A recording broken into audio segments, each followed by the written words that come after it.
Isang magandang araw po mga kapinoy. Kamusta po kayo? Magandang umaga, tanghali, hapon, gabi. Kahit saan ang parte man kayo na andun ngayon. Ngayon po ay araw ng Biyernes, May 15. Pauwi tayo galing sa trabaho. Gusto ko na sanang mag-vlog kahapon o noong Miyerkules. Buti na lang hindi ako nakapag-vlog. Kasi po, nadagdagan pa yung pangyayari para sa linggo. So, atin pong isa-isahin kung anong nangyari nitong linggong ito. Simula po nung Lunes, nung Lunes hanggang ngayong araw na to. Okay? Napakarami po.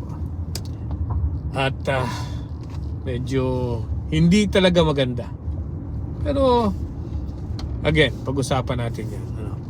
Alright, so nung Lunes po sa Pilipinas, ang nangyari, siyempre ang inaasahan natin ay magkakaroon ng votation sa plenary regarding the articles of impeachment. And as expected, ay nakakuha po ng 257 votes ang plenary, ang House of Representatives, para ma-approve ang articles of impeachment. Ano yung articles of impeachment? Ito po yung mga habla kay Sara Duterte. Ibig sabihin, padalawang beses na itong nahabla sa na-impeach itong si Sara Duterte. Sana naman ngayon ay matuloy na. Yan po ang ating dasal. Matuloy na at magkaalaman na kung ano po talaga ang totoo. Kasi itong si Sara Duterte, ang gusto, palaging sinasabi nila, handa sila. Pero panay naman ang kanilang apela sa Supreme Court na wag ituloy. So ngayon ay nung Lunes ay napagbotohan na at nakatanggap ng 257 votes. Parang 25 votes na no at parang 9 votes abstain, something like that. So ang mahalaga doon, 257 votes. 257 votes, ang kailangan lang po ay 106. So more than enough. Ibig sabihin, tandaan niyo po, yan ay mga kinatawan ng kanilang distrito. Ibig sabihin sa 257 district ang pumayag. Okay. Pero punta tayo dito sa Senado. Ano nangyari sa Senado? During that time na nagbobotohan sa House of Representatives sa plenaryo sa impeachment, eto naman po, etong grupo ng mga Duterte senators ay nag-motion. Nag-motion sila to declare all positions vacant. At nagbotohan po sa Senate President. Siyempre, nagulat ang lahat dahil ang alam ay walang numero. Parang dapat lang ay 12. Maya po, eto na, pumasok na si Bato. Etong si Bato na pumasok at hingal na hingal. Yung pala po ay nakipaghabulan sa NBI. Okay, so ganito nangyari, So unahin muna natin, So nagkaroon po ng botohan sa Senado at dahil nga po dumating na si Bato, nakakuha po ng 13 boto ang Duterte senators. So yung pong siyam nadagdagan ng 4. Sino yung 4 na yan? Yan pong 4 na galing po sa dating majority na ngayon ay minority. Sino yung 4 na yan? Siyempre po si Pia Cayetano, na alam naman natin yan ay balimbingan na dahil kapatid niya naman si Alan Cayetano. Padalawa, sino? Yung dalawa at patatlo, yung 2 Villar, na alam naman natin ay may problema sa gobyerno, At ang paapat ay itong si Loren Legarda. So yan, naging 13 na po. Dahil dumating nga itong si Bato de la Rosa, so laging 13. Kailangan po ng majority para i-kick out ang Senate President. Okay, so balik tayo dito kay Bato. Etong si Bato dumating nga, bumoto ng, of course, para sa mga Duterte senators, and then nakipaghabulan sa NBI, at naglabasan na ang mga video na nakikipaghabulan siya. At takot na takot. So ang nangyari po ay binigyan siya ng protective custody daw ng Senate. Yun. So ibig sabihin, meron na po talagang ICC warrant ito si Bato. Okay? Yan po ang nangyari diyan. So kinabukasan, Martes, ang nangyari po ay nag-file ng TRO itong sila Bato sa Supreme Court. So for the meantime, si Bato na andun sa loob ng Senado at doon natutulog at hinaharbor po ng Senado ni Alan Cayetano. Okay? So maraming tanong. Dapat ba, pwede bang mag-alaga ang Senado ng isang fugitive from justice? Isa pong akusado ng International Court na nahahabla sa crimes against humanity at nahaharap sa napakaraming taong pagkakakulong. Tandaan po natin, ang immunity po ng miyembro ng parliament o ng Senado ay hanggang 6 years lang and during the time na may session. Okay? 6 years lang, 6 years and below. If the penalty is more than 6 years and it becomes 6 years and 1 day and up, wala na pong immunity. At hindi po pwedeng magtago ang isang akusado o isang senador sa Senate premises. At ang Senado naman ay hindi pwedeng magkipkup-kup ng mga kriminal. Kaya yung pong ginawa ni Alan Peter Cayetano sa Senado sa pag-aalaga sa isang fugitive from justice ay unconstitutional at baka po makasuhan pa yan. So balik tayo doon sa final ni Bato de la Rosa na TRO. So Martes nag-file ng TRO, and pero balik muna tayo sa Martes ulit. Yung Martes, ano nangyari nung Martes? Nagkasagutan po itong si Robin Padilla at saka si Pangilinan. Dahil nagsasalita po si Pangilinan, sabat na sabat itong si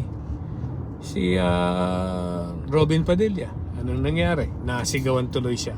Sabi ni Pangilinan, I still have the floor. Aba, naku po, umiyak na. Hindi pala. Na gano'n na po. Nagalit na itong si Robin Padilla at sinisigawan daw siya. Okay? At ang dahilan niya, hindi daw siya dapat sinisigawan dahil siya daw po ay neophyte. At ayaw po niya na makita na ang sa record ng Senado na ang katulad niya na Muslim ay sinisigaw-sigawan sa Senado. Okay, sige. Ikaw na, di ba? So, ang nangyari po ay nanakot ito si Padilla na magpa-file ng ethics committee. So, ito namang si Pangilinan nung nasa recess, abay kita naman po sa video na nakikipagkamay. Ayaw po magkipagkamay ni Robin Padilla. Kaya daw ayaw niya makipagkamay ay dahil gusto niya na sabihin ni Pangilinan sa harap ng Senado para ma-record na siya ay humihingi ng pasensya. So, sinagot siya ni Pangilinan. Ang sabi ni Pangilinan, mas marami pang bagay ang pwedeng pag-usapan dito sa Senado. Kaya kung gusto mong maghabla sa Ethics Committee, be my guest. Yun po ang yun ang ibig sabihin nun, ano? Hindi yun ang talagang pagkakasabi. Parang gano'n, bahala ka, mag-file ka ng ethics sa Ethics Committee kung gusto mo. So, hindi napilit. Itong si Pangilinan na humingi ng dispensa on record. Okay. Miyerkules. Ayan na po. Ano nangyari nung Miyerkules? Nagkaputukan po sa Senado. Yan, nagkaputukan na sa Senado, ano? Aba. At bandang huli, naintindihan natin kung ano nangyari. Bandang huli ay ito palang NBI ay merong order galing sa taas na wag munang hulihin. Stand down. Stand down itong si Bato de la Rosa. Dahil naghihintay sila ng further instruction. Padalawa, meron pa pong final sa Supreme Court nga kung mag-i-issue ng TRO. The problem is, usually po, dapat nag-i-issue ng TRO agad ang Supreme Court right away. Pero ang nangyari po, hindi po TRO in-issue, kung hindi order na pinasasagot ang gobyerno, ano, sa reklamo ni Bato de la Rosa. So hindi po, ano, pina-answer lang within 72 hours. So if you will think about it, parang sabi ng hindi sigurado Supreme Court kung magti-TRO siya o hindi. Sabi niya, okay, pasagutin muna yan. So sa batas po, in a legal view, more or less ay parang, hey, hindi kami bibigay ng TRO sa ngayon, bahala muna kayo. Yun po, ano. So ngayon nung Miyerkules ay nagkabarilan. At dahil sa barilan na yan, itong sila senador ng Duterte ay nag-Facebook live pa kung the Senate is under attack. Senate is under attack, no? Mga ganun ba, no? Mga ganun padali nila. And then nagkaroon po ng investigasyon kasi kaya daw po nagkaroon ng putukan ay dahil daw po meron daw pong nakitang NBI sa labas ng Senado. Okay? Wala sa loob, nasa labas. Ang utos kasi daw po ng ang mga kinaukulan sa NBI ay stand down, huwag kayong papasok diyan, walang manghuhuli. Ano?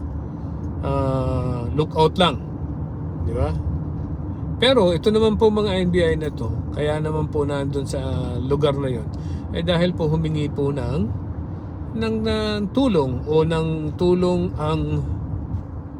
ang presidente o general manager ng GSIS. Alam niyo po, ang Senado ay nangungupahan sa GSIS. At ang GSIS at Senado ay napapagitnaan laang ng pader o ng maliit na tulay para fire escape, ano, na ang susian para ka makalampas diyan sa sa pintuan na yan ay naandun sa side ng Senado. So gusto po nitong general manager ng GSIS na magpatibayin yung pintuan na yon dahil po labas-pasok daw po ang mga taga-Senate pumapasok sa GSIS. Ano? So ayaw ng general manager na yon. So ang ginawa po, nagkaroon ng order na yun ay i-block permanently o bigyan ng mas matibay na pagbablock, na sangga. So in the process, humingi naman itong GSIS manager ng protection sa NBI. Okay, so kaya ang NBI ay naandun. At the same time, sila na rin ay tumitingin kung anong nangyayari kay Bato. Dahil alam niyo naman, si Bato ay may standing warrant. Yon. Okay. Nakita ni Aplasca ba yon? Yung head ng security ng Senado. Ay nag-warning shot. Ano?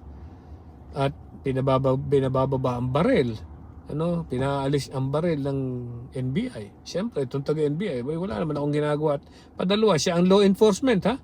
Law enforcement siya. Ito namang nag-uutos sa kanya, kung tutusin, gwardiya lang yan. Kahit pa siya general, gwardiya lang yan. Ng Senado. Hanggang dyan lang siya sa Senado. Ayun. Ay di nagkabarilan. Yan, nagtatawag na po ito si Alan Cayetano, tsaka ito naman si Marcos. Sabi pa daw ay meron daw order si Bongbong, ha. Sabi ni Amy, may order daw si Bongbong na hulihin si Bato at all cost kahit pa magkamatayan. Something is wrong, no? So, nangyari po ay ang unang palabas ay ang sinasabi ay sinasalakay ng NBI ang Senado. Nagkataon na hindi naman pala po na ganun ang pangyayari, at ang mga NBI na yan, karamihan pa nga daw po ng NBI na andun sa isang hotel ba, something like that, at may affair. At ang ilan lang ata, 16 o 17 NBI nasa paligid ng GSIS para nga, secure yung premises. So yun. So yun ngayon ang lumalabas po ay isususpend daw itong si Aplaska, itong head ng security ng Senate. Malaman natin kung anong mangyayari ngayon, Pero marami pong pagkakamali ang nagawa, Unang-una ang pagkanlong kay Bato de la Rosa sa Senado, At pinatakas pa po, by the way, pinatakas pa po. Pagkatapos po ng guluhan noong Miyerkules, madaling araw po ng Huwebes, pinatakas itong si Bato kasama si Robin Padilla. So, isipin nyo na lang yan. Meron pong standing warrant itong si Bato. Kinuha ng Senado sa pamumuno ni ni Alan Peter Cayetano. Kinupkup ang isang kriminal. Di ba? O isang taong subject ng manhunt ng International Court. Tapos pinatakas. Di ba? Something is wrong. Ang lumalabas po ngayon, ano ba yan? Kanlungan na lang ng mga kriminal ang Senado? Lahat ng pangyayaring yan, nangyaring yan, because of just 2 persons. I'd make it 2 persons. Sabi nga ni Rizon Tiberos, just for 1 person. No. Sa akin, 2 persons. Yung lahat ng nangyari niyan is because of 2 persons. Yung pong impeachment, so si Sara Duterte yan. Padalawa, si Bato de la Rosa. Diba? Ayaw nilang ipahuli si Bato. Yan, gumawa pa ng komisyon. Mayroong nagsasabing yan ay stage. Na kung ikaw ay mag-iisip, ay baka nga staged. Etong si Padilla, na sinasabi naman na sinisigaw-sigawan daw siya. Wala daw po sa rules ang magsigawan. Wala nga sa rules, pero wala din nagbabawal na manigaw. At padalawa, hindi na siya neophyte. Hindi na siya dapat gumagamit ng ganyang excuse na sinasabi niya siya ay neophyte. Dapat siya ay pagbigyan. Dapat siya ay turuan. Kalokohan. Diba? Ang Senado, pag ikay naging senador, dapat nga alam mo ang gagawin mo dyan eh. Hindi ka dapat tinuturuan. Padalawa, ilang taong ka na ba dyan, Totoy? Diba? Hindi ka na bata. Ilang taong ka na diyan nakikinig kung dapat natuto ka na. Di ba? Na bastos ang magsalita habang may nagsasalitang iba. Kaya ka nasisigawan dahil bastos ka. Right? Yan pong kabastusan, Yang kabastusan na ganyan, kung hindi mo natutunan sa bahay mo, ay hindi ka na talaga matututo. Sa bahay pa lamang po yan, tinuturo na yan. Tinuturo na ang pagiging paggalang. Ano, kung hindi ka magalang at ikay bastos, ay talagang bastos ka na. Tinuturuan ka dapat kung paano pagbigyan na magsalita ang iba bago ka sumabat. Kaya ka nasisigawan. Ano? Okay? Kaya itong by the way, sa Lunes po magkakaroon ng impeachment.